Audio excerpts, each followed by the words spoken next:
Okay, I want to hijack the session just to ask Jay a question. 12 inches. No one will care.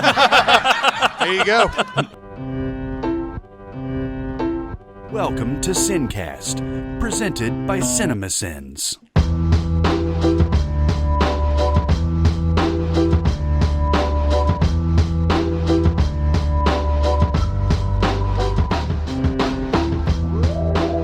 All right, everybody. Welcome to the SINCAST. This is Chris Atkinson from CinemaSins, joined as always by the voice of CinemaSins, Jeremy Scott. Yow! From Music Video Sins, Barrett Share. Hello! From Sift Pop, Aaron Dicer. Oh, thank you. Hello. And we have some very special guests with us today. From the Askew universe, Jason Mewes and Brian O'Halloran. Yay! This sounds so much like a morning zoo show. Hey, and doing the weather today, we have O'Halloran. This is the Gator and the Lunatic. If it devolves into that, you can feel free to leave right now. But thank you for coming out, guys. What has been going on with you lately? What do you? I heard that you have you've directed a new movie. Yes, I got to direct my first feature. It's called Madness in the Method. We shot 3 weeks in London. We shot 4 days in LA. It's being edited and all that good stuff, and we're gonna try to get it finished in time to submit to Sundance. And yeah, we're trying to see what else. We might do something else with it, but I'm waiting to hear back. Brian O'Halloran's in it. He was amazing. Dean Cain, Kevin Smith, Terry Hatcher, Vinnie Jones, Danny Trejo, Stan Lee. Yeah. So I had some really cool people jump on board and do cameos or bigger than cameos. But yeah, it's been great. So I've been doing that. Kevin and I, of course, are still doing Jay and Silent Bob Get Old. So we've been touring around with that podcast. And I'm actually starting to do some solo sort of Q&A stand-up, if you will. I guess it would be, I don't know if it's stand-up, but I don't know. It'd be a Q&A / stand-up. And I start my first tour in a few weeks, actually. I have the dates here. I'm going to actually say it so I can promote it. We've actually got it. If anyone could get it. You know the dates? Yeah. Jay will be performing at Tacoma Comedy Club on Thursday, September 14th at 8 p.m. and Friday the 15th at 8 p.m. and 10 p.m. And also, you'll be performing at the Spokane. Is it Spokane or Spokane? I don't know. I say potato. At the Spokane Comedy Club on September 16th at 8 p.m. and 10 p.m. Yes, thank you. So yeah, I'm excited about that because Kevin was doing his evening with Kevin Smith for years and years, and I used to every once in a while hop on stage with them. And then we started our podcast, and then I did 1 or 2 shows solo, and I really enjoyed it. So I wanted to do more, and so yeah, that people are nice enough to invite me to their comedy clubs / venues. And I'm very excited to start doing that. And hopefully, if all goes as planned, we start shooting Jay and Silent Bob Reboot, Nice. Which is a sequel to Jay and Silent Bob in November. So, and the new Todd in the Book of Pure Evil animated movie that I did, finally I got to see that at the Fan Expo in Toronto last weekend, and it'll be out on Blu-ray DVD in December. Nice. Good Wow. God, you guys have been busy. I try. Absolutely. So how was that like getting behind the director's chair, just behind the camera? Was that something you sort of learned on many years of being on sets, or were you learning it on the job, or what? I definitely think, it was a big help watching Kevin for years and years, and then other directors that I've worked with and stuff. I really dug it. It's something I've been wanting to do. I had done a music video, and I've done a PSA, and then a short, 12-minute movie, and I really enjoyed all those, and I was like, man, I really want to do a feature. So it's something I've been wanting to do, and I got to do it, and it's the only thing I would do different is I acted as well in this movie that I directed. So again, which I dug, but it would have been nice for my first feature to just sit behind the camera and direct and really focus on directing and everything else. And, but it was tough doing both. But I got through it, but I had some help. But I'm really looking forward to doing it again. But again, next time I definitely want to do it where I'd rather not be in it at all. But if I am, maybe I'm in a scene or two, not one of the main characters. So, but again, for this movie and the script and what it's about, it was necessary. So again, I'm very happy with it. So we'll see.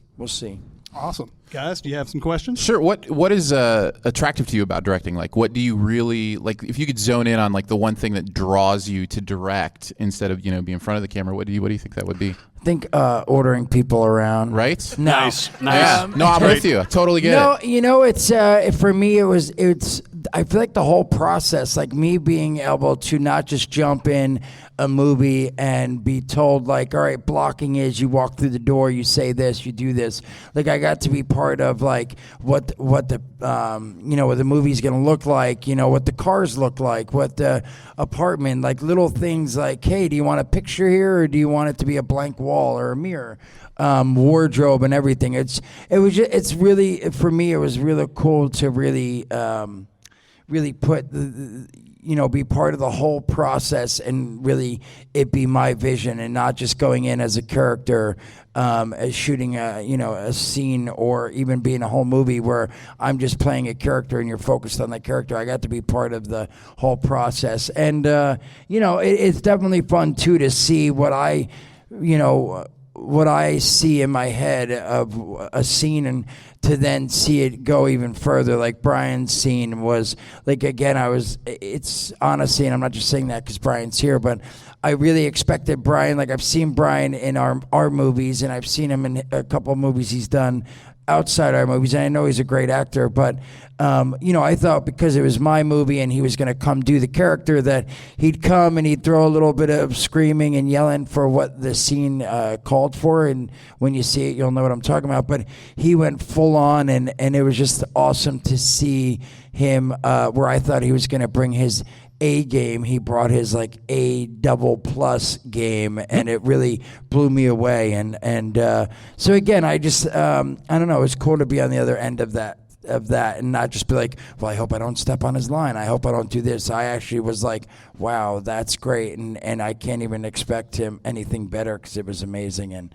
I still did worry about stepping on his lines because there was a point I don't know if I want to give too much away, but yeah, I don't want to give too much away. So, but it was really amazing. So, but I think what I love about it again is really being able to me, it's almost like I'm really into right now Legos. Like I go home every night and I build when I'm not home. Even when I am home, when my daughter falls asleep and my wife falls asleep, I sneak in my man cave and I build my Legos for like a half hour. And when I'm away, I go and buy Legos. And I like as soon as we got here yesterday from LA, we landed around 10:30, and on the way to the hotel, we stopped at Walmart and I bought a Lego. Point is like the Lego process is you see the Death Star and you get to build it brick by brick and see it finished. And I feel like that's what the movie, like directing a movie is like. It's like you see the Death Star and I get to build it piece by piece by saying like, I don't want a hammer here, I want a ball peen hammer, or I want a crowbar. And just little stuff like that. It was awesome. Now you just hope that the movie critics aren't the rebels that come and destroy your movie by shooting it down. I hope not. Did you cover the port vent at least? I did not yet. I haven't finished it. It's totally explained in Rogue One, by the way. Yeah, That whole plot hole. Yeah. It'll be right. Brian, You're fine. how is Jason Mewes the director? It's fantastic. It was a huge surprise that, like you said, how he would pick the most mundane details. They would come and ask him for his input, which it should be. And he had his vision ready to go and everything else. And working with him for all these years as Jay, playing Jay, or seeing him in other movies and portraying characters, really great. But now him grasping along, and to be honest with you, he had an amazing crew. This crew based out of Derby, England, were really great cats who really covered anything we needed. They were on there. So it was great, acting opposite him, because it was very rare, even in the Views universe, for Dante and Jay to interact. There was very few scenes that Dante and Jay interact. So in this film, all my scenes are with Jay, and and they're important scenes in the film, as a matter of fact. So it's really fun to have seen him grow in such an amazing, just as an artist in general, but also he's been hanging around so many great filmmakers as well to know the process enough that he knows his vision. And the focus on detail, like you said, even with Legos, it was like, no. There were moments on set where it's like, no, that's not what I want. We got to get it right. And we'd have to wait 20, 30 minutes while they get it ready to his vision, which is just a great sign of a guy who knows what he wants and will get it when we want to get it done. That's awesome. I'm really, really excited because I know what he wanted to tell people, but we shouldn't say, I can't wait to do the promotion for the film because it's such a great arc of his character in the film, and all these cameos in it are really, it's like a fan explosion in your head of this film. And it's funny, I was like, well, who was going to get the credits for casting? Wizard World? I mean, literally everybody that's in the film is somebody that you'll eventually see on the convention circuit. It's really, really funny for that matter. I can't wait to see this. This is just seeing the little synopsis, which is what it's about. Is it about method acting? Is it about? Yeah. It's about I keep it trying. I'm horrible at explaining movies, even my own, but it's like an Earth 19 of real life. Like Kevin Smith plays Kevin Smith, and Brian plays Brian, but not as in this universe. It would be like an alternate universe, and it's me wanting to have casting directors and directors take me serious and not want me to always be the snoochie boochie guys. And so it starts off as me being like, hey, no, I can do this, and something happens bad, and then something worse happens and it's hard to explain, but yeah, it's like Jay gets a hold of Rick from Rick and Morty's portal gun.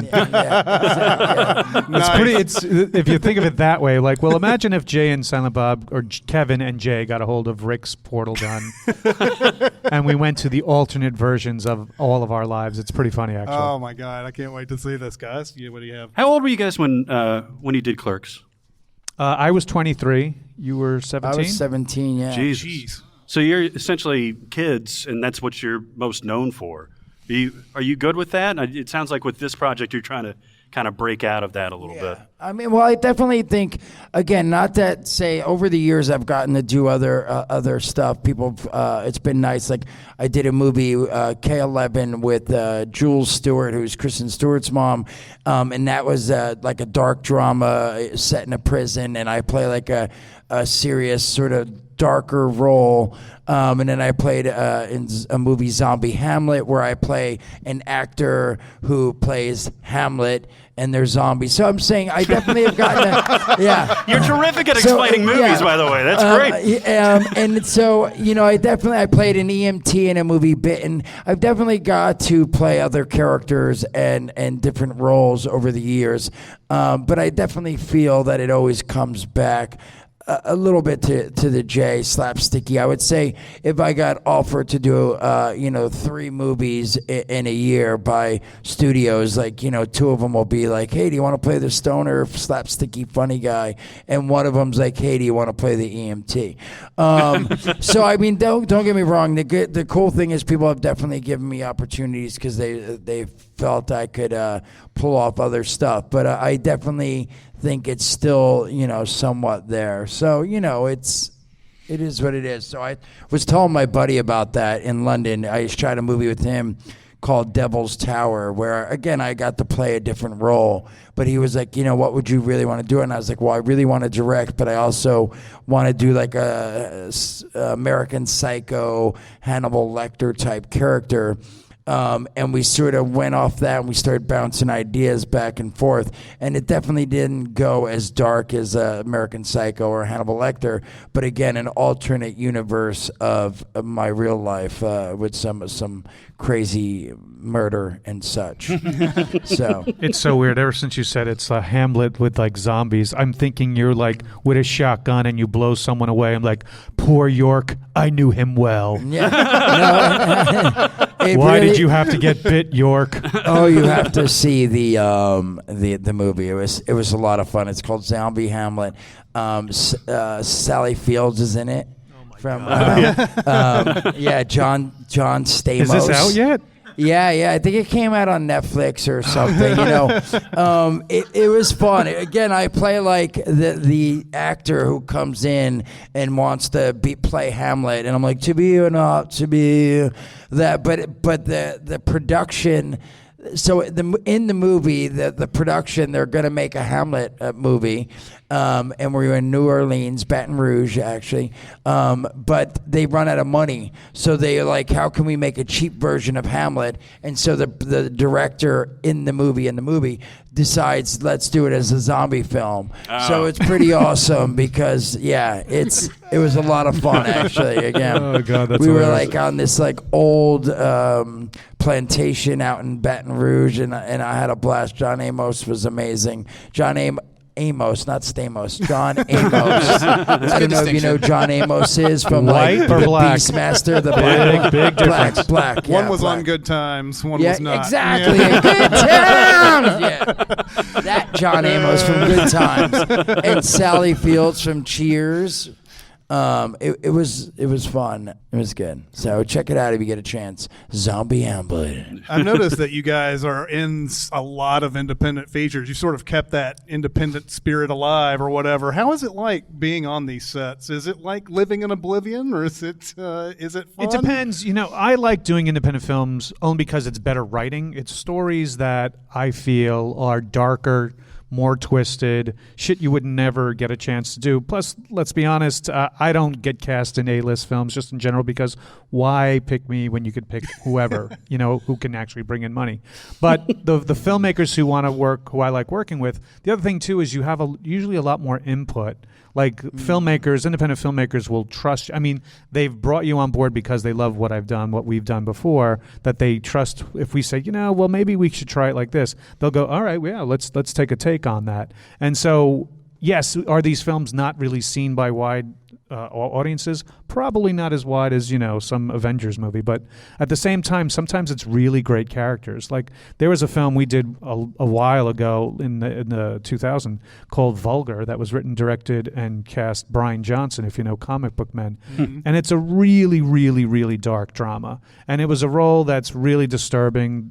At one point in the film, Jay's in it, Kevin's in it, Walt's in it, a whole bunch of us are in it, but it's not seen by a lot of people from back then. But now through word of mouth, it has such a cult following, and as a matter of fact, Bryan Johnson's thinking about writing a sequel to it.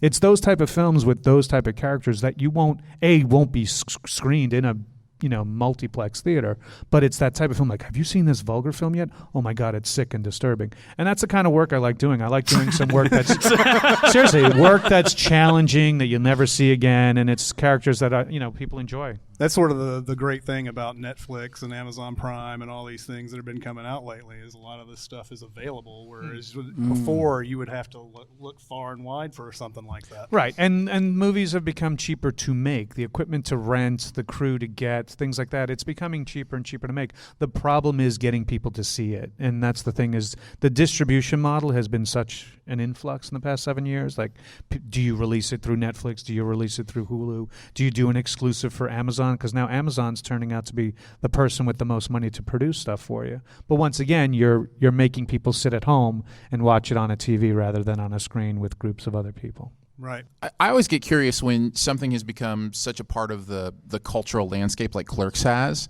Like in those moments, if you go back in time, like when did it click? That's always the question. Like when did you know something really special was going on with that universe, with Clerks, those kind of things? Like, do you remember those moments when it was like, oh, this is something special? It was weird when we went to Sundance in '94 to sell the film, and I was only there for the festival's 10 days. I could only afford to be out there for the last 5, and having people like Kennedy at the time, who was still with MTV, like people from MTV want to interview you about this movie. I'm like, what? And CNN would always. This was when the beginning of CNN would have actual live coverage from Sundance and stuff. So when it was that, I was like, this is weird, and people asking for autographs and like, hey, you're in that Convenience movie. I'm like, oh yeah.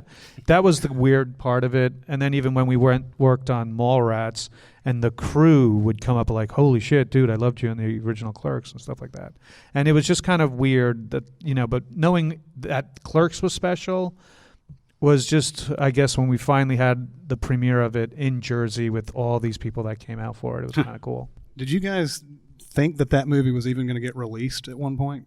I mean, I definitely didn't. I went back to work and I was roofing at the time, and so I Putting just shingles on a roof, not drugging young women.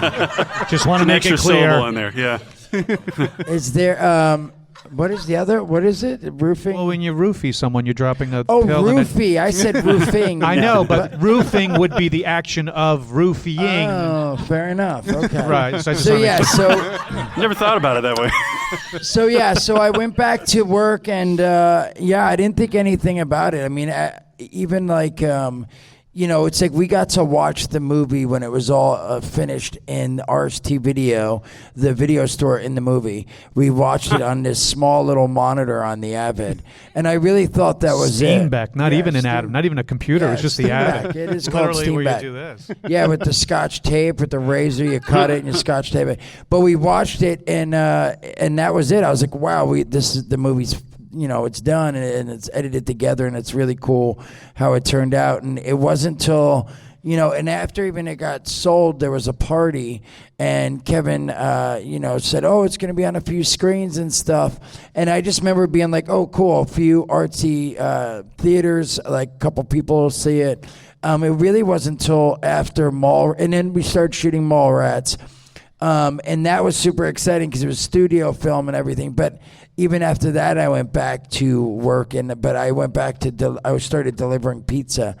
After Mallrats? I did. After Mallrats, I delivered Wow. pizza for a while. And so again, it really, for me, it wasn't until after Mallrats came out and was out for a little bit and came out on DVD that people started being like, hey, you're from that movie and stuff. So I didn't, it took a while before people started catching on and talking about Jay and Bob and Clerks and Jay and Bob in Mallrats. As you see, we're not on the poster even. Like, it's like people didn't even, the studio was just like, oh, who cares? Kevin Smith's on the cover as the director. And then the four main, it's called Clerks, so we want the Clerks on the front. So I didn't think anything about it until, like Bryce said, like after Mallrats, we went to a couple comic conventions. People started asking for autographs and pictures and stuff, and they're like, hey, you're that guy. And then I delivered a few pizzas to some houses where someone like opened the door and they're like, wait a second, weren't you in a movie called Mallrats? That's $24.95, sir. And here's a $2 tip. Hit the road, son. But it's funny because really though, in my small town, it's like after I did Mallrats, people would answer the door, and it happened maybe twice. But those people literally were like, oh, well, here you go. This $3 is good enough because you probably got tons of money. Like people think you make like one movie, two movies. That they're like, I'd go back home. Went back to L.A. I mean, we were in Minnesota, sorry. And then we went back. I came back home and I was like, yeah, we shot the movie. It's coming out. People are like, how many houses do you own? How many cars do you have? And I'm like, no, I'm going to go deliver pizza now. Thank you. Like people don't realize after, first movie, I think Kevin gave, I don't remember what it was, but I don't know. It's interesting because then there was Chasing Amy. And then Dogma. It's like people don't realize that you get paid like scale. There's a union scale, and then there's taxes and all that. So really, like after like doing 3 movies, I cleared probably about $10,000. So it's not like I was buying many houses and cars with it. So.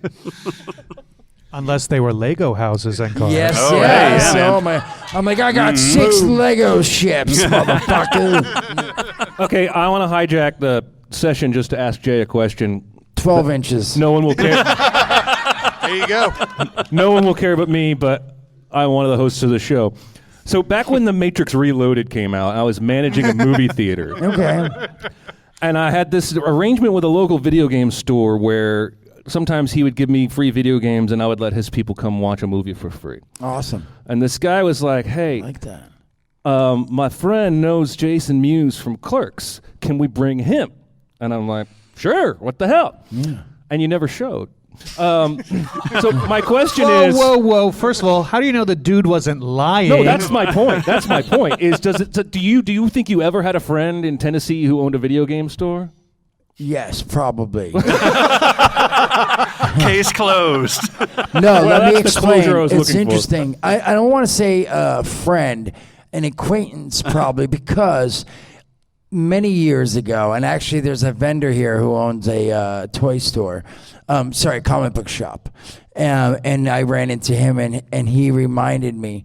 Not that I forgot I was here, but he reminded me. You never that- showed up to the video game party, you fuck. No, I did a signing one day at a comic book store here, like 15 years ago. But I was out here to shoot a movie.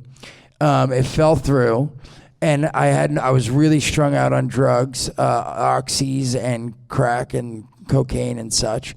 And we had no money to get back home to New Jersey, and we had driven a car here. But the car, our friend it snowed, and I guess it doesn't happen often here. No. And the guy borrowed the car and crashed the car, and we needed $1,000 to get the car fixed, and we didn't have it. And of course, we started like calling friends and stuff, and any money that came in, I was like, "Oh yeah, they only gave us like $50 for the car, and the other $100 I was buying drugs with." Point is, I spent about 5 weeks here going to strip clubs, doing lots of drugs, going to video game stores and places and hanging out with people, because they'd be like, "Hey man, come to this movie theater and watch a movie and we'll buy you a meal at Waffle House." And I'd be like, "Sure," because again, it was bad, but I did. Were you stripping at the strip clubs? What do you mean you went to strip clubs? I would go to strip clubs, seriously, because I'd meet people and they would ask me to come to the strip club. "Want to hang out at the strip club, man? I'll buy you a couple beers." Oh, okay. Oh, and we'll do a little coke. Okay, cool. And then they'd be like, "And there's a free buffet." So I'd eat. Was it off They'd of like buy a me hooker's booze. back? No.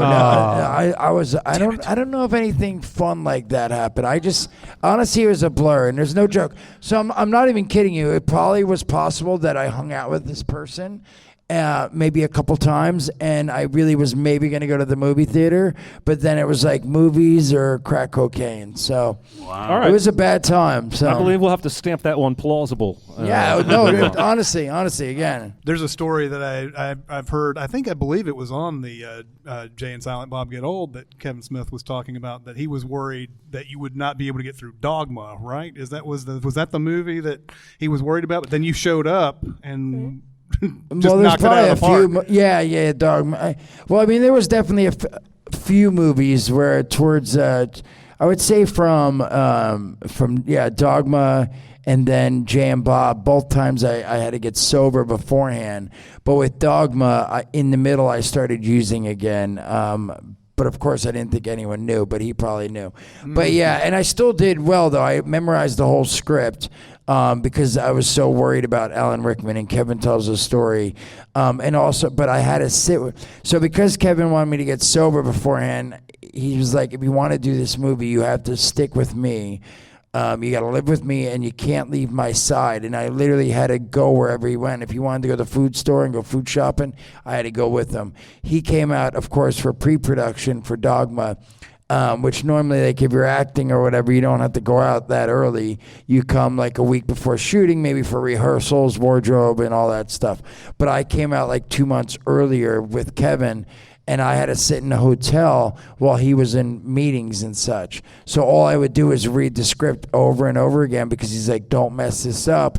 Alan Rickman's in here, and he's a serious actor." And I remember I got really nervous about working with Alan and like messing up my dialogue and all that. And so I literally read the script like every day for like 2 months because, again, I was sober at this point.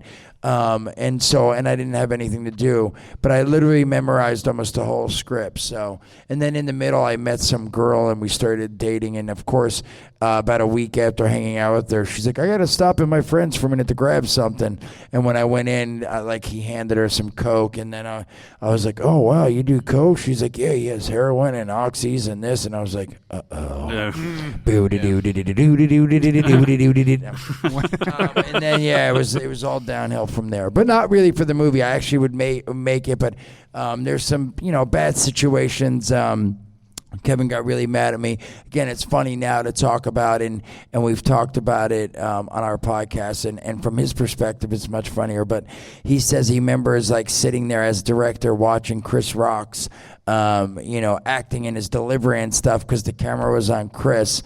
And whenever you're doing a scene, whoever you're doing the scene with, you still stay there for off camera. So I was reading off camera dialogue.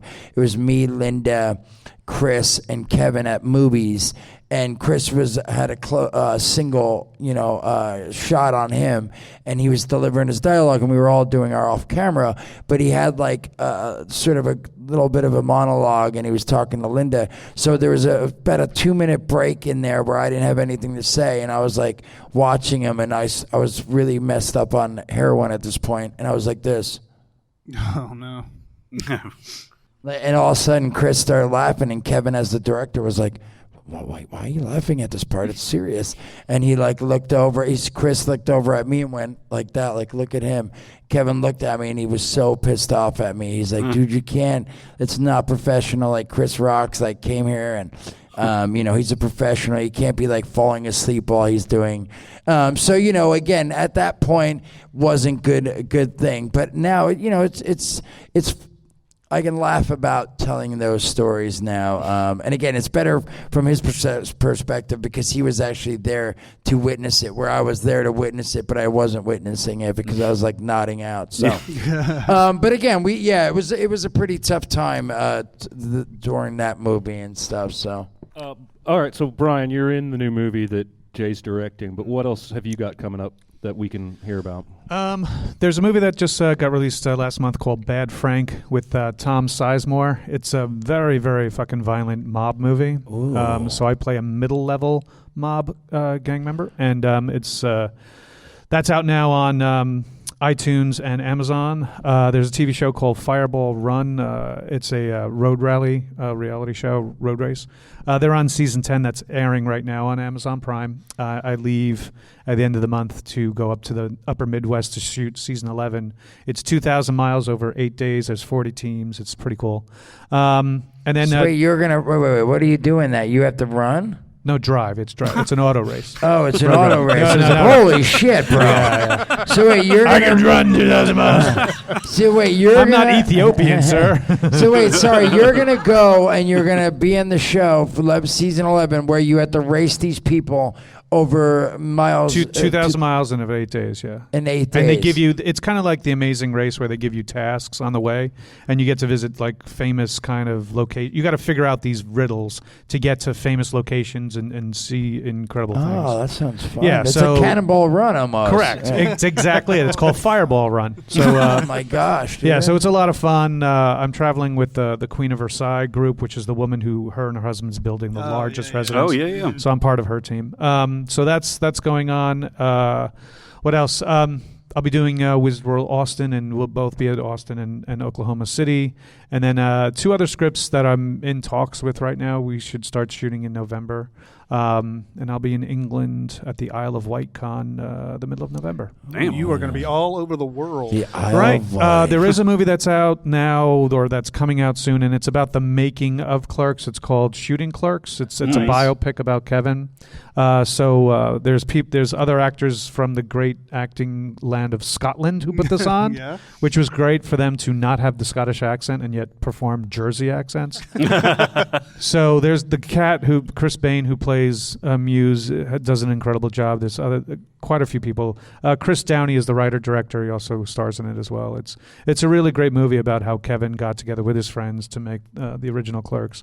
So look for that. It's called Shooting Clerks. It's been going to a lot of the film festivals and some of the Comic-Cons, actually. It's been had screenings at, but they're still finishing it up before they lock down on picture and then get ready for distribution. Mm-hmm. I got a question about both Clerks movies. Does Dante Hicks do anything in those movies? He doesn't do one task. I do Rosario Dawson. Oh, there you go. Ooh, with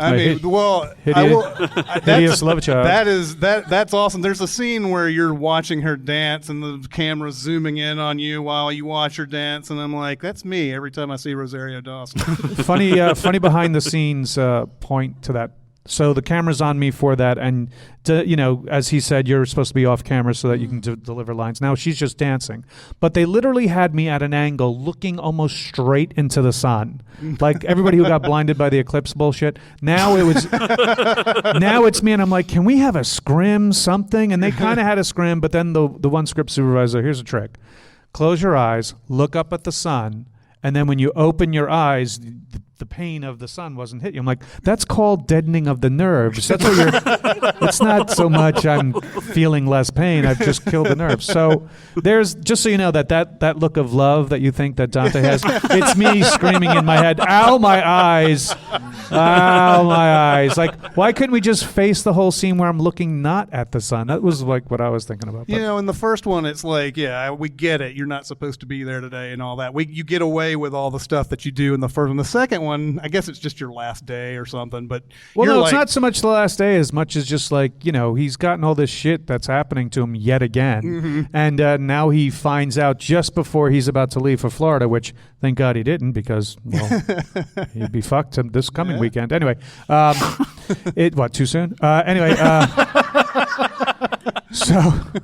so knowing that this is what's happening, and he finds out that his love interest is pregnant, it's a life-changing thing. Yeah, absolutely. I will say, I guess before we go or whatever on this, but you know, going back to Jay and Silent Bob, I mean, you were just talking about all the stuff, the struggles that you went through and everything, but like that movie feels like a miracle to me in itself, just that it got made, because it's basically trading off of this cult kind of it's on this cult popularity and everything. You are the lead of that movie. I mean, you carry that whole movie, which, I mean, even for Miramax, and Miramax back in 2001 wasn't exactly like a super independent studio back then, but I think you're great in that. In Jay and Silent Bob Strike Back, you just basically carry that whole movie, and it's it wouldn't work without you. Thank you. So it's really good. What do you get a question? I'm actually really pumped about the new one, the reboot. Yeah, me too. I mean, can't wait to hear more. The script's great. It's super clever and a lot of fun. So yeah, hopefully all goes and stays on plan, and we start hopefully shooting the end of November. That's the plan. That's what Kevin would like to do. So. Is Will Ferrell too big to get him back?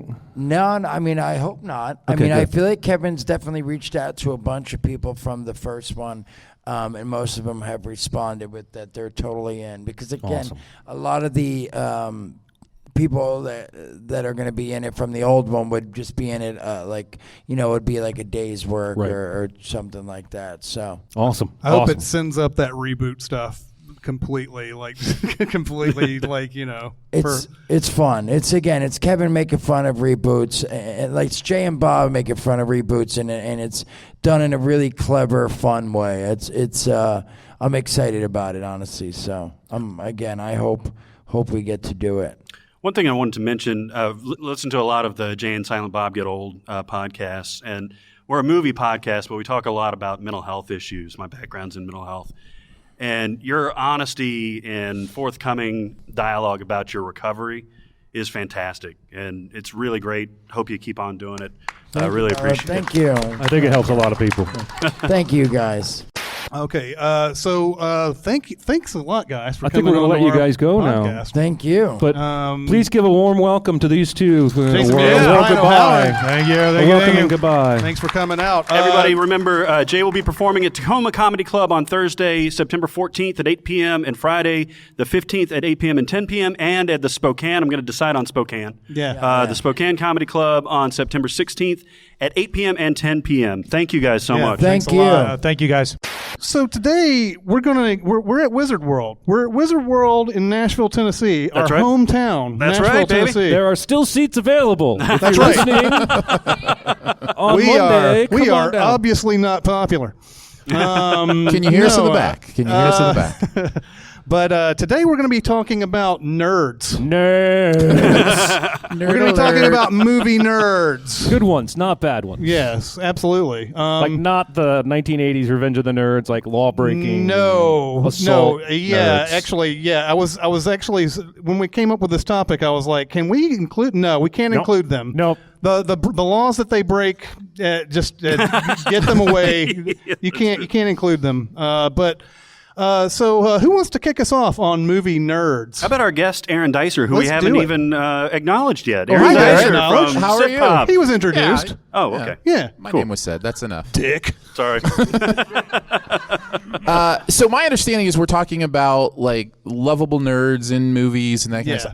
I have to go straight to Anthony Michael Hall seems like Nerd Yeah, Prime. perfect. Like, that series of movies he was in playing that nerd character. Especially Weird Science. Yeah, Weird Science, and of course The Breakfast Club, and I just you at least have to tip the cap. He's able to create Kelly LeBrock by typing stuff into a computer. Right? That is genius. It's amazing.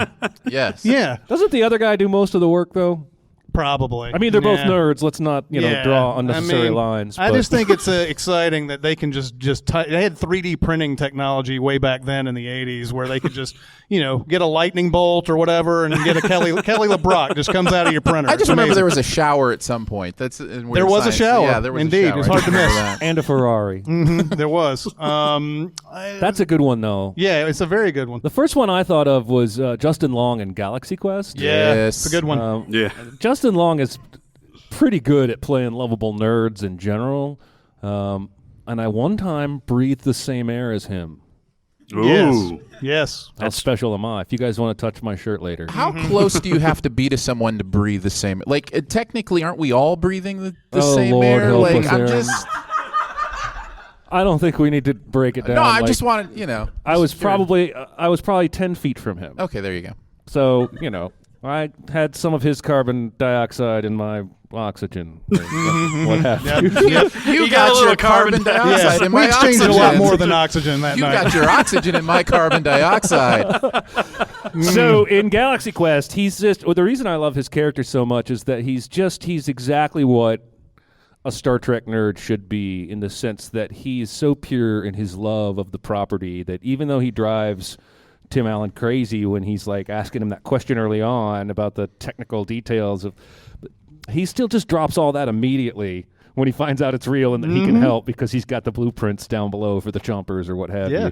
you. And the way he's racing, those circumstances in a galaxy far away and still fighting off his mom, telling him to take out the trash. And I love that movie so much, but that was the very first movie nerd that came to my mind. I love the idea in Galaxy Quest that the person who's in love with the show has more knowledge than the person who's on the show. which is true. Yeah, it's totally true. And I always felt like that movie was playing off that SNL sketch from, I think it was the 70s, might have been the 80s, when Shatner was the host and there's like a Star Trek convention Yeah. and somebody asks a super specific question and he's like, get out of your parents' basement, it's just a show. So I think that was sort of the point that they were kind of parroting there a little bit. But yeah, if you haven't seen Galaxy Quest, I'd just leave right now and go walk. Yeah, might I as would well. not be offended because there's no better way to spend an hour and a half. Yeah. And I think you're absolutely right. I think it's that the love is there in that character, and I think that's what some movies get wrong about nerds. Is they think it's all about the intellectual stuff, which is part of it, but it's the love for the material that comes through that character that I think makes it so beautiful. and wonderful. You can almost buy that he probably was a Trekkie somewhere.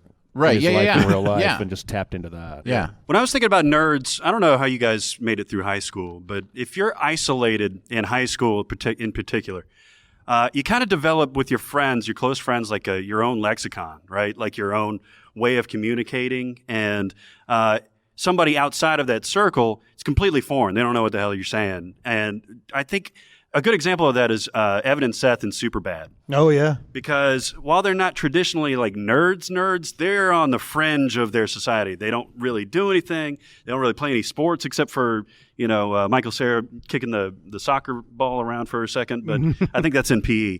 But they don't do anything. They're just inclusive. As soon as they get invited to a party, they're freaking out. They don't smoke weed. They don't get drunk. So the fact that they go full circle, they go through all these shenanigans, get back to the party and everything, and then they end up in that wonderful sleeping bag scene where they're professing their love for each other. All of this craziness has happened, but they come back to their own dialogue, their own way of speaking to each other, and that's really cool to me. Of course, you have the real nerd in that is the Christopher Mintz-Plasse Yeah, character. Yeah, I love baby. it. Yeah. I mean, But of he's course, kind of part of their crew, obviously. He is. I mean, and of course, he does some. That's basically his role in these movies, Christopher Mintz-Plasse. But he's also in Role Models, where he plays. LARPer. The LARPer and everything. And he's. I think every one of these characters has that sort of characteristic. They have a love of the thing that they do, and it really shows in the movie. Like it's really good acting. Yeah, it's genuine. Yeah. I mean, you're not going to believe some kid is this into LARPing if it's his first time, like, even experiencing that. You know, it seems like this dude's been in that world, in that universe, and that's what makes it authentic, I think. Yeah, a lot of these. So all the nerds that we've talked about are kids going through high school and all that and everything. How about the nerds that grew up? The nerds that grew up are the ones in Quiz Show. Oh, yeah. Ray Fiennes plays Charles Van Doren, and John Turturro plays Herbert Stemple. And Rob Morrow plays Dick Goodwin. They're all nerds, and there's a point where Ray Fiennes talks to Rob Morrow on a boat, and they're like, being smart was like being cross-eyed and all that, and they went through all that, but now they're the successful people. Yeah, and but the great contrast of all that is they're successful people, and then they sort of prostituted it for money, except for Dick Goodwin, who's going after them and everything. But you see these guys, Charles Van Doren and Herb Stemple, they're smart people, but they're cheating on a quiz show, and it's just sort of a fall from grace for them during the movie and everything. It's really interesting to watch that dynamic there, because these are guys who were looked down on, and now they've like gotten that celebrity status. Yeah. So and it does speak to some. I have an unnatural love for Quiz Show. It's like in my top 10 movies of all time. I think all of us do. In Turturro, in that speaks to something in that geekdom, nerddom in us that just wants to be has to be the best, has to know all the facts, has to know all the stuff, and the lengths that we're willing to go, to prove that knowledge or whatever. And I love the scene where he doesn't even realize he's incriminating himself. It's like it's because he's so amped to make sure everybody knows this other person doesn't know the stuff that they're talking about. Well, and he's more upset that they're making him take a dive on a question he knows the answer to than he is that they're making him take a dive. I know this one. Yeah. No, I love that movie. Yeah. That movie so 3 good. times. Yeah. Another adult nerd I like is Donald Logue in Sneakers. Yeah. Let's just hit all the SINCAST favorite movies Yeah, in this absolutely. conversation. Might as well. No one has ever loved math like this motherfucker loves math. Yeah. Sorry. I'm trying to keep the language down. Sorry, Logan. Sorry, Jason. When he's... first of all, his energy when he's giving his big talk that they go and listen to is crazy. Yeah. Like, he talks about math the way I would talk about Batman.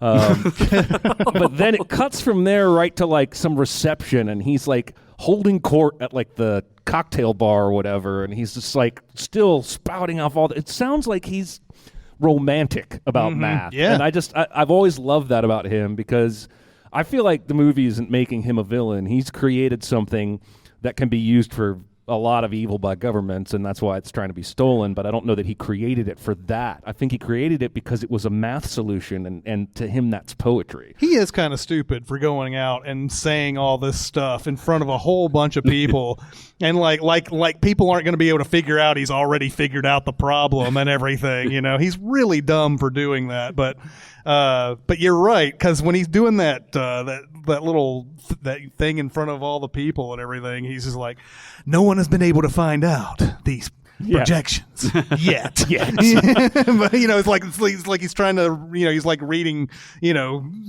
Joyce or something when he's like going through all. Well, and the whole crew are a bunch of nerds, except for probably Kreese, Sidney Poitier. They're all nerds. The mother's a nerd, Whistler's a nerd.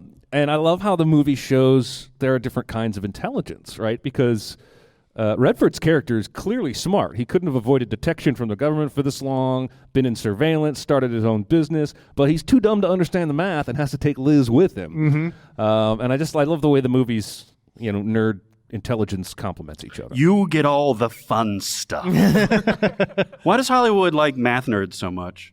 Like Beautiful Mind and Stellan Skarsgård. And Good Will Hunting. Good Will Hunting. That's what came to mind with me too. Yeah. Yeah. I think it's because it's something. It's math is something hard? No, yeah, it's something you can put on screen and not expect the audience to follow, but expect them to believe. So you can't, like, especially. I mean, obviously, this crew knows about looking at mistakes in movies, right? But if you look at if you look at a math equation, you're not immediately go, "Hey, wait a second, that doesn't balance out on both sides of the equal sign." It's how you grow the terms. Yeah, just look. So I think there is something where it's an easy way to go. Okay, this person is super intelligent. Where we aren't able to go. No, they're not. So Right. yeah. No, that's a good point. Yeah, I If think they're that's why writing math- it on a window, then everything's cool. Yeah. How about them apples? How about them apples? If we're gonna stay on adult nerds, I have to bring up Rick Moranis, who obviously loving Ghostbusters, great nerd character there. But I go back to Honey, I Shrunk the Kids. Yeah. I love Wayne Selinsky. Man, come on. He is a terrible dad. No, Screw that guy. Awful Man, father. first of all, this is this is a Great terrible role model. No, Aaron, no. This is a terrible movie. I just watched this recently with my Yeah. kid. God, man, come on. Yeah. Everything about this movie is insulting. I think there's something in me that just loves like the magnificent inventions, And and when that movie came out, I don't think we were, now obviously we have superheroes who do all these cool stuff. You've got Ant-Man who's doing the shrinking thing, right? Back then it was like, to live in this world where, an Oreo is, bigger than me, or, an ant is going to be a killer monster. There's no rules for that backyard, though, man, because they're like all like. I don't need rules. I just need a giant they're Oreo. carefully stepping around it, and then they're running their asses out in the backyard, like trampling everything. You know what, Barrett? Though this is best nerd, not dad. All right. he can be a great nerd and a terrible dad. Haven't you ever wanted to use a Cheerio for a floaty? I mean, that's amazing. Yeah, I guess. That whole romance thing is a little creepy too. Screw that movie, man. I don't I like that never movie. once looked at my cereal and went, I wish I could be in that. Well, we have very different dreams, Jeremy. Very different dreams. I've got an all-time nerd, man, and it's tailing off of your Ghostbusters thing. Egon Spangler. I mean, that's the nerdiest nerd in a group of nerds. Yeah, no, you're right. Because you got Dan Aykroyd, you got Peter Venkman is basically a nerd.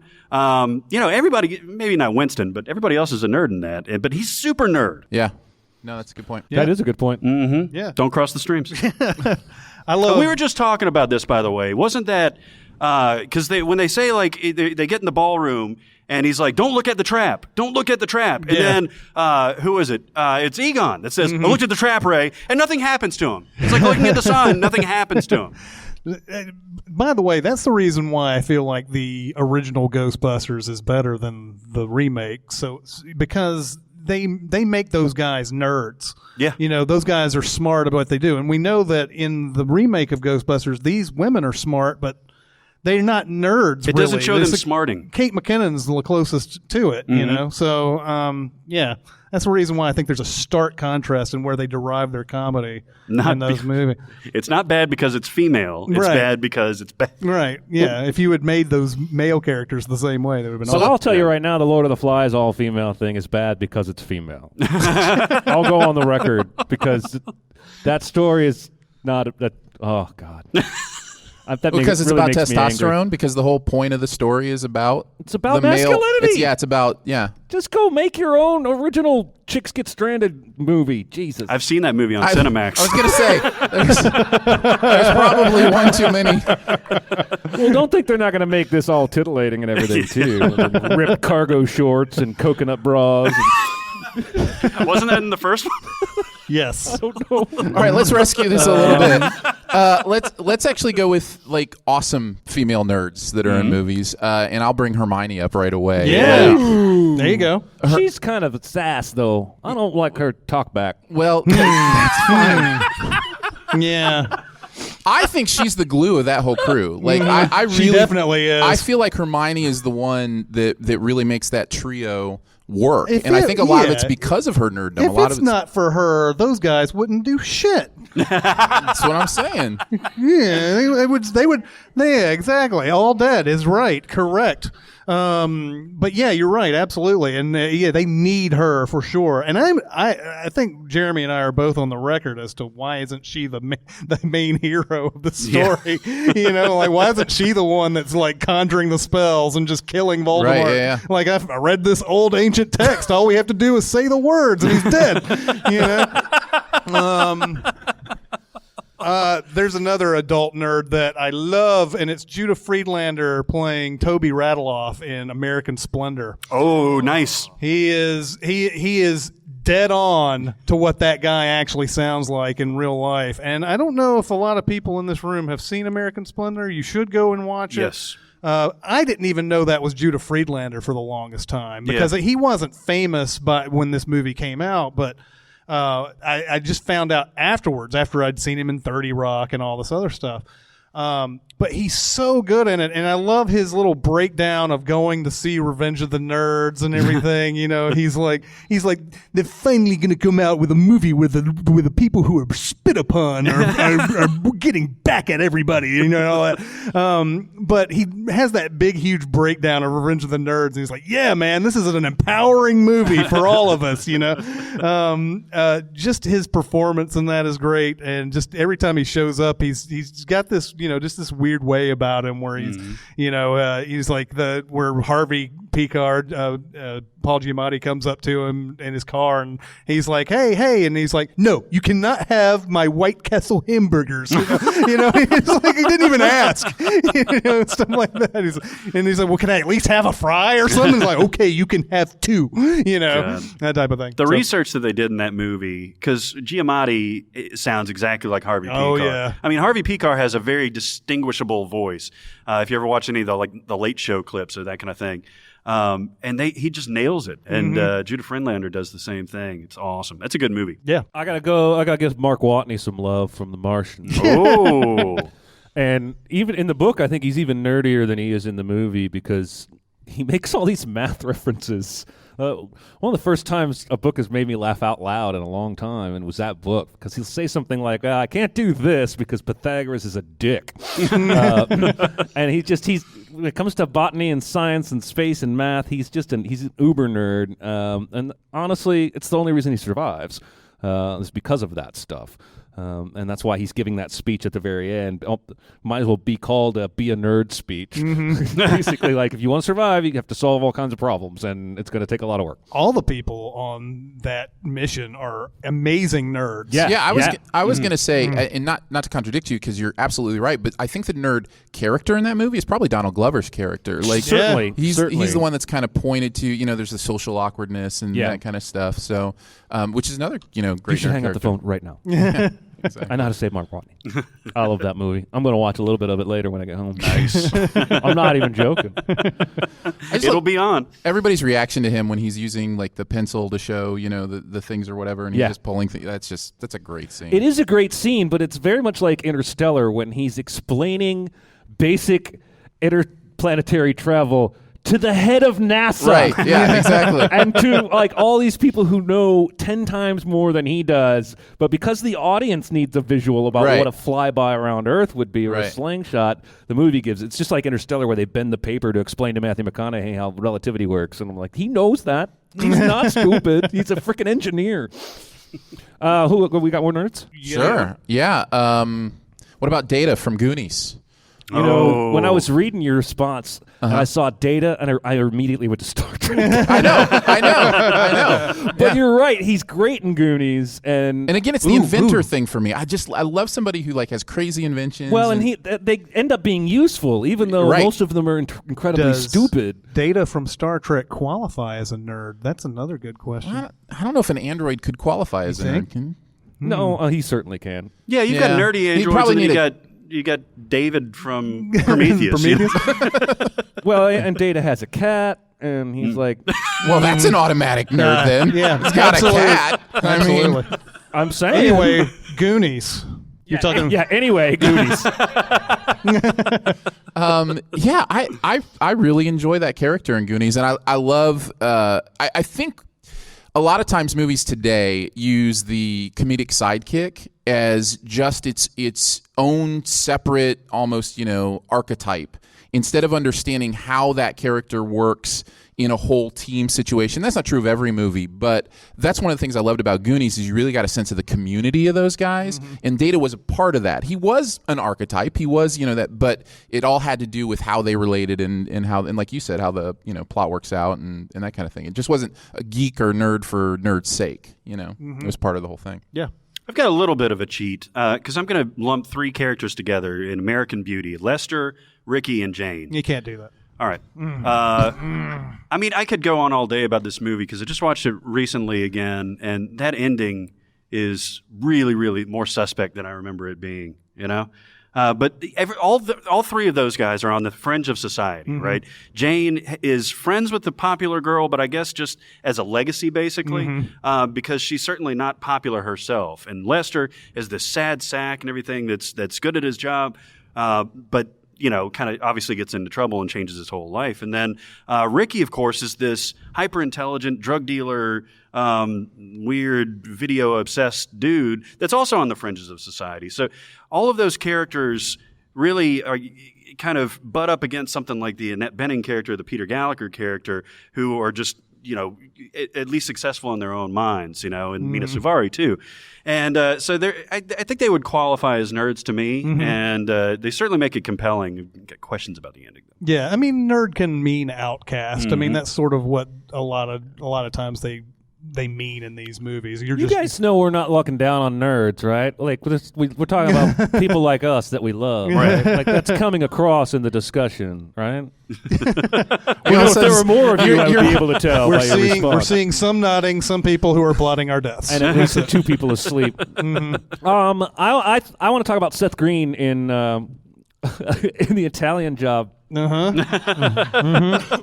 because much like the guy who breaks into the safe in Die Hard, who takes great joy in breaking into the safe. Yeah. Seth Green takes great joy in his hacking in The Italian Job. Now, his character is supposedly the roommate of Sean Parker.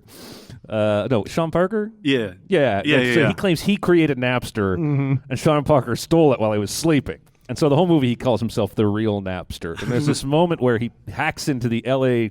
traffic grid, which, by the way, is this ludicrous scene because you cannot simply turn lights green and red and expect traffic to follow what you're doing in LA. Fucking gridlock.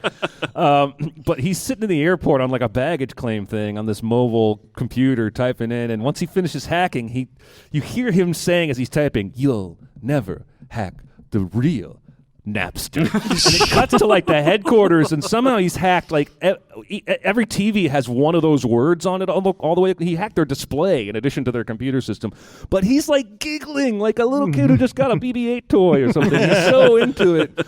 And if there's a theme recurring here, it's that when somebody is that much into what they love, it's infectious to me, and I can't help. It's like Walter White teaching chemistry made me want to learn about chemistry. Like if somebody loves it that much, it just makes it that much more fun. Yeah.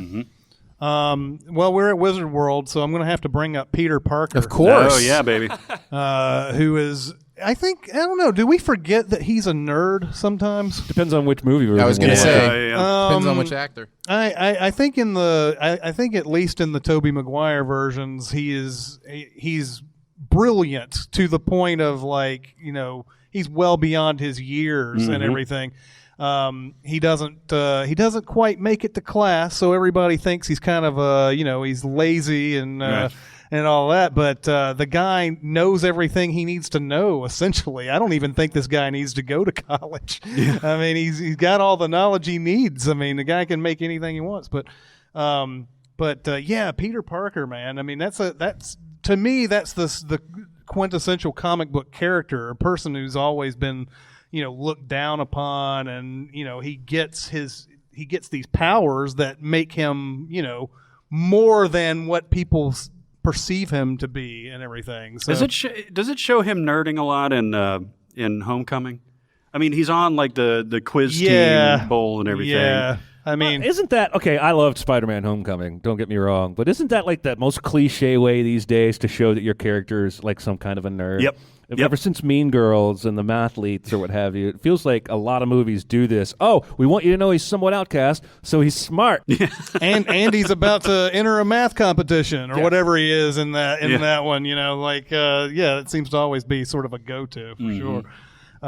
Anybody else got any more nerds? Well, while we're talking Peter Parker, I think the Amazing Spider-Man movies do a good job of showing Gwen as a nerd, Emma Stone, because she's not played like the way MJ is in the first in Raimi's trilogy, where she's essentially there to be a damsel in distress. which the character does become in Amazing Spider-Man 2. But it goes out of its way to show that she's every bit as smart as Peter, and that's why she's got this internship at Oscorp and everything. And I just love Emma Stone, so I just wanted to mention. Yeah, for sure. I think the only one I didn't mention that I had was Garth from Wayne's World. Yeah. Which we need a good music nerd in there somewhere. He likes to play. He likes to play. Exactly. So yeah, I mean, there's not much to say that hasn't been said about Wayne's World, I'm sure, on this podcast. Although I did see on Reddit, like yesterday, a GIF that somebody found that I guess Garth doesn't know the words to Bohemian Rhapsody, and that opening song, he's like either singing them wrong or not singing at all for like a huge chunk of it. I thought that was pretty funny. What I like about Garth in Wayne's World is when he does the Foxy Lady thing, and he's going up to the girl and he's pumping his hips and everything, and then it's like he didn't realize that it was flapping up the arm of his sweatshirt like a dick. Yeah, like, and so like he shocks himself. He looks down. He's like, "Yeah, I'm going to go with that." Yeah. meant to do that. By the way, everybody listening at home, you missed the visual treat of Barrett thrusting his hips. I didn't stand up. I was like Elvis. You have to film me from the. Yeah, I think the fact that you didn't stand up made it even more disturbing because there's this big curtain in front of the table. They don't know what's going on down there. When this question came up, I tried to think of some others, and these ones didn't make the cut for various reasons, but. Both nutty professors. Jerry Lewis is obviously like ultra nerd. I think this is where we get our even idea of what a nerd is Jerry Lewis. And that's where we get Professor Frank from The Simpsons and all that. But I don't even know if that guy's smart in the original nutty. He is nutty. I don't even know if that guy's smart, though. I mean, Yeah, you're right. It's almost more of like an Inspector Clouseau kind of thing, right? Where it's like, where you kind of idiot yourself into solutions, right? Kind of thing, yeah. And so it was hard to. I mean, he's definitely an outcast throughout the whole thing. So if we could get the true definition of nerd and all of this, he would qualify. But man, he does so many stupid things in that. The Eddie Murphy one. He's smarter than the Jerry Lewis character is, but it's more of a reason to just make fat jokes is basically the reason for that. Thank you, I'm fatter. I mean, flatter. Yeah, exactly. But even in that, like, his nerdiness is not what people like sort of lead with. It's his being fat, and that's the whole. Right. Yeah, his being smart is considered a virtue in that movie, I think, more than anything. Obviously, yeah, Revenge of the Nerds, that was one that I had a real problem with trying to get, saying, here's our favorite nerds and everything. Those guys do actually commit actual crimes. Yeah. Like, it's amazing what we can get away with in the 80s to because we want to get it over on the jocks and they're mean to us and everything. So let's go into the women's sorority while they're changing and everything and run around and do a panty raid.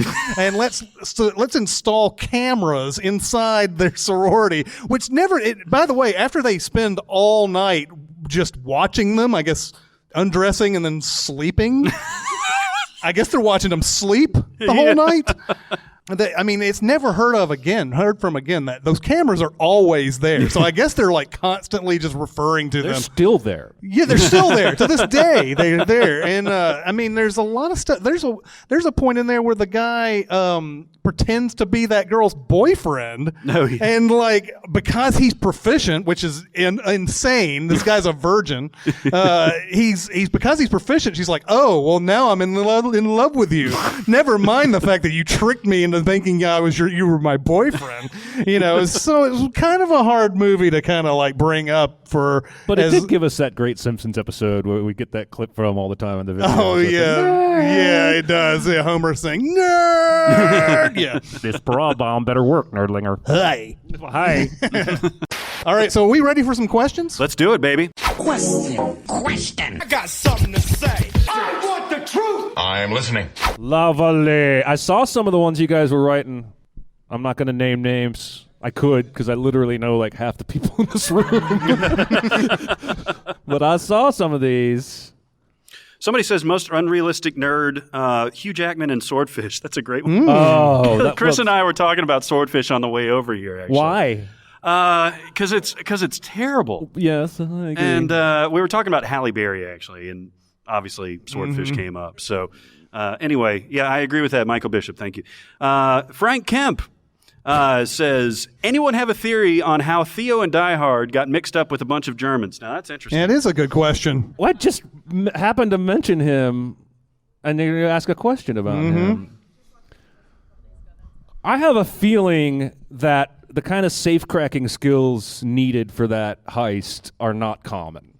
And so the German crew comes over, and they just hired a hired gun with a computer. But that's just me maybe defending a movie, but that's kind of a decent point. And the going back to sneakers, how do they when they get in the back of the limo and everything, and the guy's explaining how they get these agents to turn and everything, it's like, some people, they have bad marriages or whatever, like we can provide them with women, or or they have financial problems and stuff like that. So like I think a lot of times, like a character like that, they've zeroed in on him somehow, some way. He's got financial problems or something like that, and it doesn't matter that he doesn't look the part of the German crew that's coming in. He just wants to do something for some money finally, because he's probably at some software company where they like shit on him constantly and all that. Yeah. So that's how I think they get those type of guys. Yeah, I think a better question is, why the F would Hans just not tell everyone the plan the whole time? Right? Because the guy cracking your safe can't crack the last lock, and you just hold that information for a great reveal for the audience. But in real life, why wouldn't you just tell him, we're going to have the power cut to the whole building? It's almost like throughout the whole movie, he's expecting Theo to get through that last lock, and if he doesn't, well, we've got the whole thing where they cut the power and everything. Don't worry about it, Theo. So... That's a good one. What else have we got? What is your favorite MCU movie, and can you go ahead and explain why it's Deadpool? That's not an MCU Deadpool movie. is not MCU. I was about to say, is that right? even qualified? Yet. I don't think so. Now, that's an interesting question. What would be our favorite MCU movies? Well, I always say Iron Man. And I hate that because it's the first one, and it makes it sound like I think they're all downhill from there, which is not the case. Like I said, I enjoyed Spider-Man: Homecoming a great deal, but for me, it's Iron Man. It's basically just the perfect mix and blend of action and comedy and origin and world building, and it's the first time we get to see Robert Downey Jr. play this character. By now, it's old hat, and it's almost annoying to me. But this was the first time, and none of us knew the magic of that casting until we got into that movie. Or Favreau's ability too, really. Yeah, no, I agree, because up until that point, he had I think the biggest budget he had done was Zathura, right? I think so.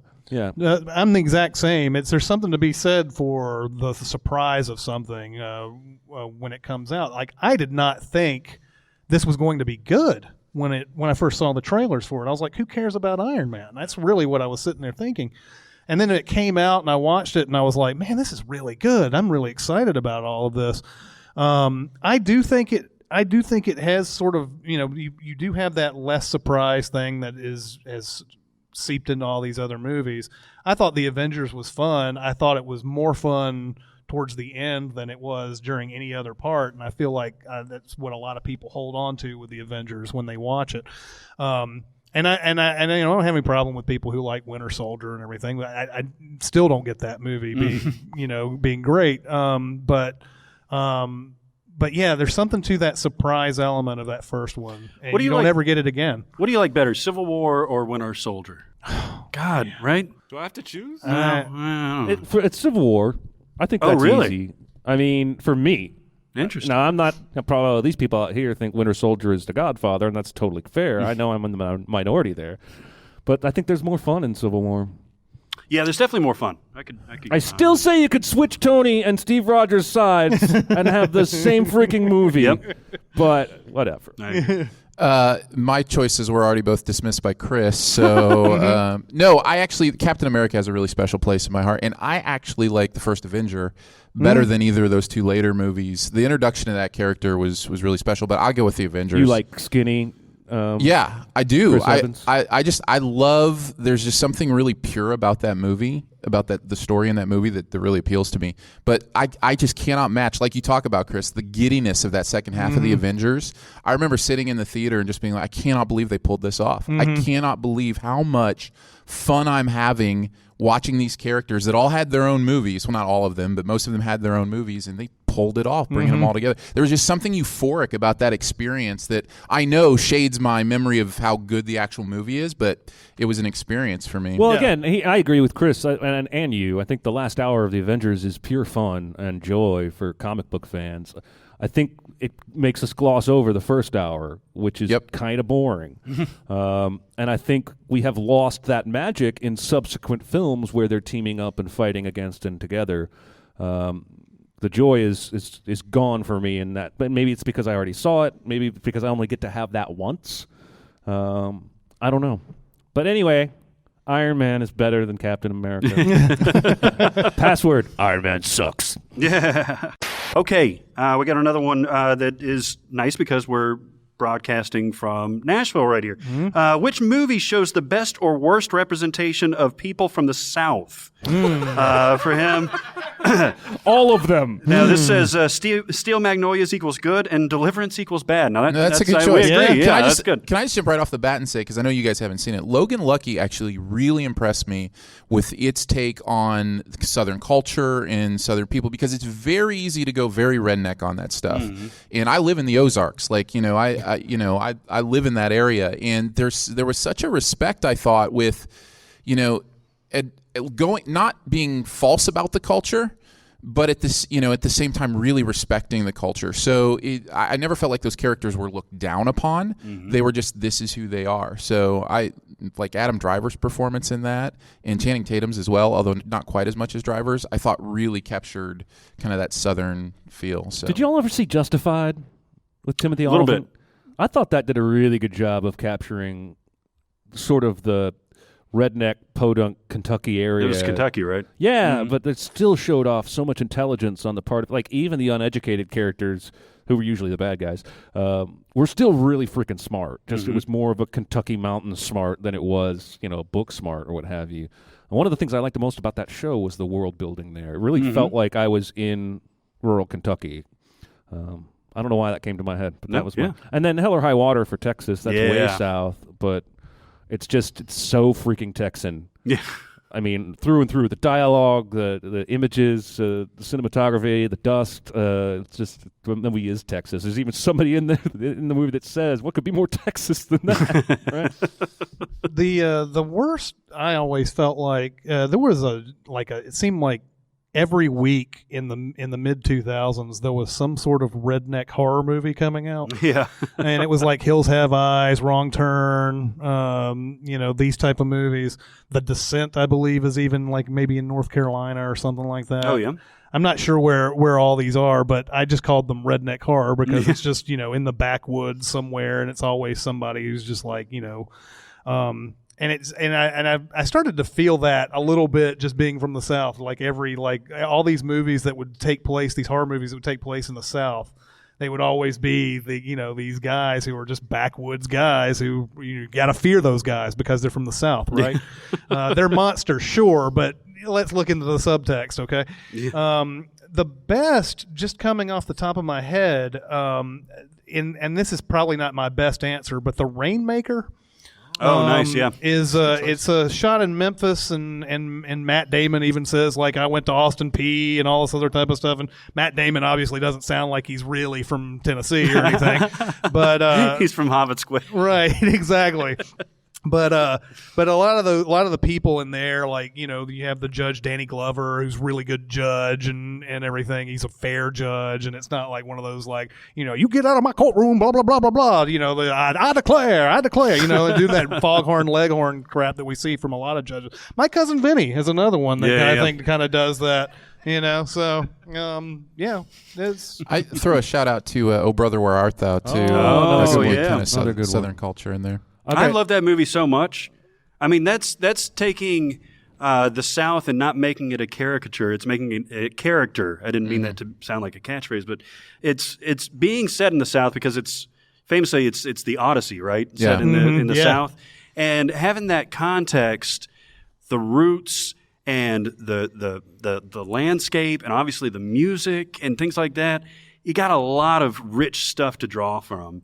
I would also throw, Chris mentioned it in the last podcast, but the movie Nashville, Robert Altman's Nashville, There's some divisiveness on whether it casts Nashville as a caricature. I don't think it necessarily does, particularly because it explores the musical culture and the musical history of this city, which is not just country music. You've got gospel. You've got, kind of rock and roll, a little bit with the Keith Carradine characters. So I think it's more diverse than your typical Southern offering for that. Nice. Yeah. All right, I'm gonna answer your question, JK. I hope you're ready for this. So he basically says there's an all-female reboot of Face Off coming, and there's nothing we can do to stop it. Who would we cast? And I'm just going to tell you, I think it's hilarious. You think I couldn't stop that if I didn't really want to. But the thing about Face Off, the reason Face Off works and is so much fun in the face of one of the most absurd premises in history is that you've got two actors that are very good at playing over the top, and they have such a distinct, unique style that when they play each other after their faces have been swapped, you get a whole second layer of fun seeing Travolta do his Nick Cage and vice versa. So we've got to choose two females that are out there, right? And also not just, it has to be drama too. Like both of those guys are known for dramatic roles. It's not just comedy either. No, in fact, I don't think we want to know either of them as from right, exactly, because roles. It has to be that unintentional comedy. Right. Thing, yeah. So this is a stumper. Anybody got something to throw? Melissa McCarthy and Kristen Wiig. Well, that is exactly that what Hollywood would go with. Is that our most, like, the people that you would put in a female face-off would probably be comedians. Because that's what I'm saying. That's why I mention it. Yeah. You kind of have to go a different route than that, I think, if you really want to do it. Yeah, and I can't think of any dramatic actresses that have such, huge personalities that they're like John Travolta. Meryl Streep. And Dame Judi Dench. Yeah. And Dame Judi Dench. You know what? I would line up to watch that movie probably. I want to take her face. It probably wouldn't be insane like Nicolas Cage or anything, but just imagine those two actors, those really respected actresses being in a face-off movie. That'd be awesome. It would be awesome. I want to see Judi Dench go, I want to take her face. Yeah, exactly. No more drugs for that woman. No, you know what? We have to make it all British. We have to put Helen Mirren in there. There you go. No Meryl So Streep. it's all female, all British remake of Face Off. There you go. So in a world where British scientists are faster than the rest of the world at doing face transplants. Yeah, absolutely. In a All world. right. I'm down with that. Yeah. I'd watch that. Yeah. All right, back to you, Barrett. You got another one? Okay. We can answer this generally, I think. Someone asks, have you ever had any major blowback from a CinemaSins video? Nope. I can't recall. No, can't recall. Can't recall any. Not even anything I'm concerned Not about. even recently at all. No. Rainbows and unicorns. I think we had all of our bad stuff in 2012, and then now we're good. Everybody's all rainbows. Everybody's and on unicorn board. Kisses. Beautiful. Okay. What is your favorite time period that movies are set The in? 80s. Oh, sorry. Yeah. Listen, I think we all love future movies, right? Oh, well, definitely. I don't know. didn't even think about it. The future didn't. Yeah, you're right. I want to be in the Passengers time frame. Well, what I love about Passengers is when she's talking about, because neither one of them understand why the other one signed up for this. And she's signed up to go to sleep for like 100 years, wake up and turn right back around and go to sleep for 100 years and go back to Earth. And he's like, what? Everyone you know will be dead. And she's like, yeah, but I'll be in the future. Yeah. I'll be 200 years in the future. And that line always gets me because I'm like, I want to do that. I want to put me to sleep. I want to see what it's like in 200 years. But she could just do that on Earth. You don't know that. I don't know, man. Maybe the Homestead Company has, a monopoly on cryosleep chambers, and you can only use it if you sign up to go to a colony planet. See? I got answers. That's true. They are fail-safe, apparently. I am a sucker for Revolutionary and Civil War era movies, whether they're battle focused or not. It was my favorite subject in history growing up from elementary school all the way through to college. I just love that. That's why I'll still watch The Patriot anytime it comes on. Even like, what's that 92-hour miniseries or the Gettysburg or what have you? The Civil War, the Ken Burns Civil War? No, there's a movie I think called Gettysburg that's like 4.5 hours long or something. Yeah, and there's another one, the sequel that came out too. Like, God Gettysburg 2. Yeah. Yeah. I'll eat that shit up any day. Yeah, I'm going to go with the 70s. I love the 70s movies like Boogie Nights and Nice Guys and stuff like that. I don't know. Maybe it's because the director's involved. They really get those details right without like making exaggerations. Like I feel like everything that goes back into the 80s, there's always somebody that's got to be dressed up as Michael Jackson. There's always got to there's always got to be a Flock of Seagulls guy. There's always got to be all these things we've got to touch on every time it goes into the 80s. In the 70s, I don't know, the clothing and the music and just, that Nice Guys movie is great at that. Yeah, it is. It's just, I don't know, I enjoy going back to that time a lot of times just because, there's no cell phones and there's no, that cell phone problem in movies is I don't know, some magic is getting ruined by the cell phone, I think. Yeah, in movies. the Nice Guys. I just don't think they're trying hard enough. Yeah, maybe. What it is they get to a point where they're like, well, this character needs to solve this dilemma. Why doesn't he just call him on the phone? Oh, shit. Okay, let's go back and write it so he's out in the middle of the woods and there's no signal or he dropped his battery or it's just lazy writing. Well, yeah. Because we all have these. And every single one of us still has conflict in our lives. Every single one of us still has shit that we're late for that we might not make it to on time or what have you. Sorry, I'm just a little mini rant there. Got a little Even pissed in about that. like the Departed, there's that there's a major scene involving a cell phone, and I think it's good. But it's also one of those where it's like, oh, I wish I didn't see it. I don't know. Something about cell phones bothers me in these movies. I don't know what it is. It's like I just would like to see what this would be like without the cell phone. Like how would they solve that problem? It's interesting. You mentioned that, it immediately brought to mind. Did you see? I think it's called is it The Following? The one that's it looks like it's the whole aesthetic is the 70s, but they have like mobile devices. Like, and it's a horror film. It follows. It follows. Thank you. It follows. Yeah. I found that really fascinating because it and it's purposeful. There's a really purposeful thing they're doing with the tone and kind of even the metaphor of the 70s because of the metaphor of the movie. But they also have mobile devices. I think there is something right about what you're saying, that it does change something, but it's interesting to see a movie kind of use that in a different or unique way. Yeah, that's a good one because it does sort of throw you off on what kind of, like where are year, they? Yeah, what year are we in? Mine would probably be the early 2000s. No, I'm not. I'm kidding. What do we call those? Like the aughts? No, that does so many great movies. Right? No. But what's interesting about that to me, I bring it up to bring up a broader point. Like, have we lost the idea of time and space movies past 2000? Like, we're getting ready to be in 2020s. What defines the first 10 years? I just think we have to wait a little bit because it was you think that so? way. I do. I think about 10 years ago, I feel like it was we could have harder. made 80s movies in the 90s. No, I don't think so? I think it would have had to have been later than that, and same with the 90s. I don't think you could have made 90s references the way you can today. Like when we say on the podcast, boy, this episode is 90s as hell, or that movie is 90s as hell. I don't think we would have recognized that 10 years ago. I think we still need more distance. So are we smart enough to figure it out like right now? Like, what is going to define that first 10 years? She's all that. Oh wait, that was in the 90s. It feels like the. But I mean, like the aesthetic. Early... I don't mean like the What is the aesthetic of, those 10 years? The prominence of digital. Yeah, maybe technology, kind of. Yeah, it's really the beginning to me of the big franchise film because of comic books and everything. There are times that I can see movies, like, I don't know if this is what you're referring to, but I can see a movie that's made from 2001 or 2002 and go, yeah, that's 2001 or 2002 as hell, Yeah. And I don't know what it is. I can't put my finger on it. Right, exactly. Yeah. But there's something about the way they're shot sometimes. I can just tell right off that it's that era. And I don't know what it is, but I think there'll be a point in time where we'll probably look back and say, yeah, that's that decade or whatever. But you're right. You're probably going to have some time. But get some distance from it. Feels like we should be far enough away to know what Right, that's is. what I'm saying. We're almost in the 20s. I mean, we're still also only 8 years removed from the aughts. Yeah. I just don't think that's enough time. Okay. Well, let me know when enough time has passed. Okay. I'm going to set a thing on my phone to remind me. Set your timer.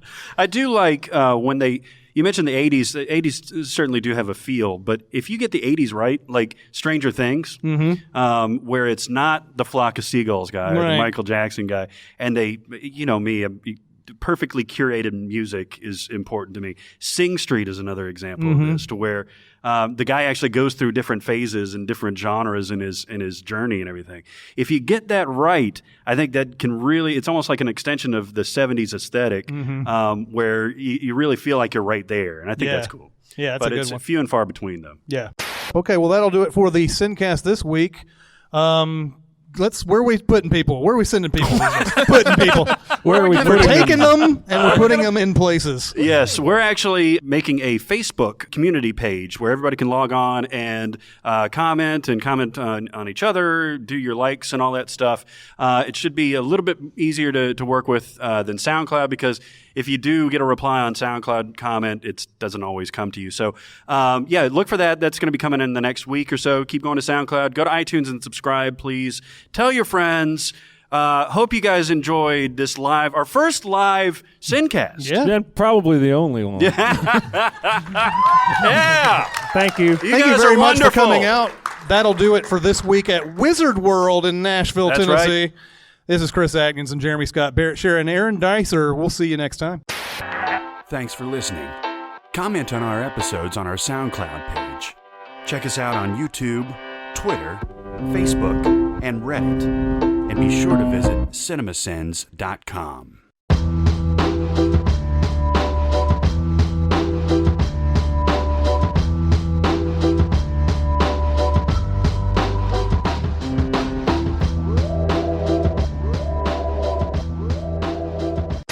Spangler.